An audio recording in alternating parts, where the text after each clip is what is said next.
Tinchlikmi? Nima bo'ldi? Nima bo'ldi?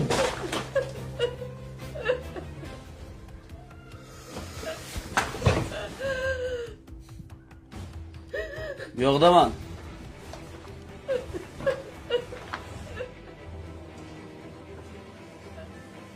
Aka, assalomu alaykum. O'tiring. Tinchlikmi?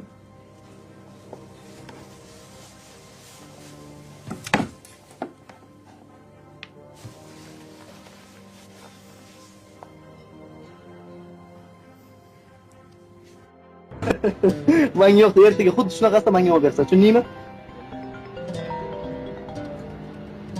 Alo, Allo, dadasi.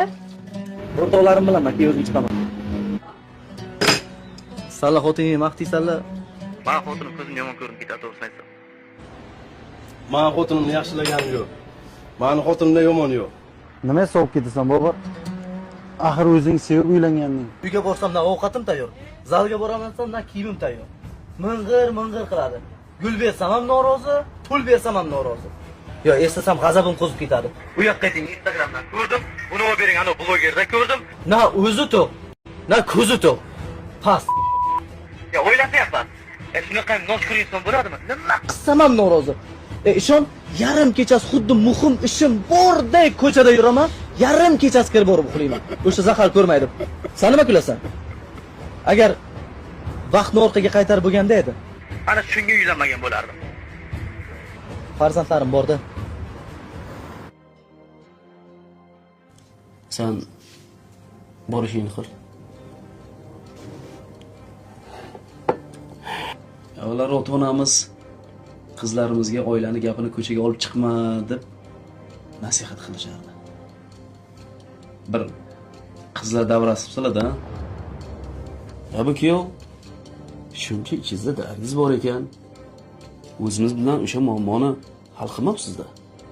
Ko'chaga olib chiqmasdan, ha? Bu gaplarim bilan singlim aybsiz demoqchi emasman. Xarakteri og'irroq, injiq dedim. O'z yopishib olib, o'zim tarbiyalayman, chidayman degan siz emasmi? Aka, Nima aka? Bu ko'rpani tagidagi gapni ko'chaga olib chiqish kerak emasligini dadangiz o'rgatmaganmi? Mana bizga o'rgatgan. Men singlimni olib ketaman.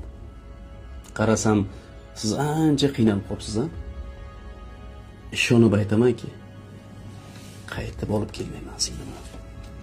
Siz mana bu yurish turishingizga bitta yaxshi er topib tega oling.